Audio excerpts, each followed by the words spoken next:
जय महाराष्ट्र।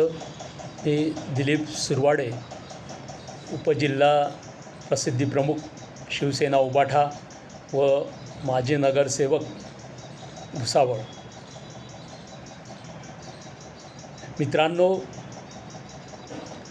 आजचा हा व्हिडिओमध्ये महाराष्ट्र सरकारचं जे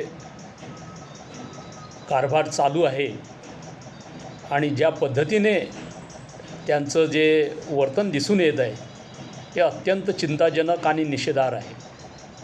आताच महाराष्ट्रातल्या शेतकरी वर्गाचं जे फार मोठं दुःख आहे ते म्हणजे शेतीमालाला भाव न मिळाल्यामुळे अनेक ठिकाणी महाराष्ट्रामध्ये शेतकरी आत्महत्या करीत आहेत। हा आकडा दिवसेंदिवस कमी नव्हता, उलट तो वाढलेला आहे। त्यामुळे ही अशी चिंताजनक परिस्थिती आहे।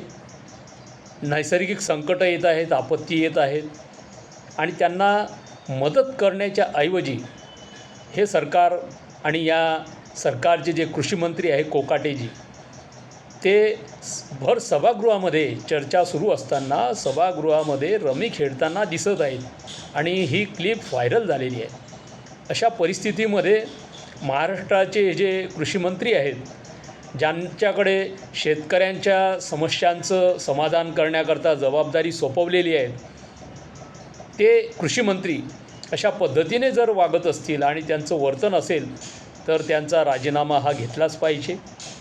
तसंच अत्यंत दुसरी चिंताजनक बाब या सरकारची म्हणजे की या सरकारचं जे विधान भवनातलं आमदारांचं जे वर्तन आहे ती गुंडगिरीच्या रूपाने ती यांची कामगिरी समोर आली आहे। गेल्या हप्त्यामध्ये परवाच जी घटना घडली ती अत्यंत गंभीर अशी आहे।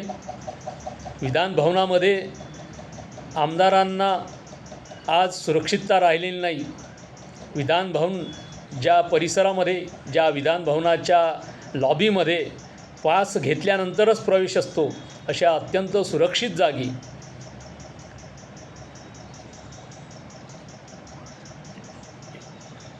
राष्ट्रवादीचे आमदार माजी मंत्री आव्हाडसाहेब आणि भाजपाचे आमदार पडळकर यांच्यामध्ये ज्या प्रकारचा एक बेबनाव आणि जो संघर्ष सुरू झालेला होता, त्या संघर्षाचं आणि त्या वादाचं रूपांतर हे पडळकरांचे जे गुंड प्रवृत्तीचे मित्र तिथे होते त्यांनी भर विधान भवनामध्ये लॉबीमध्ये देशमुखांच्या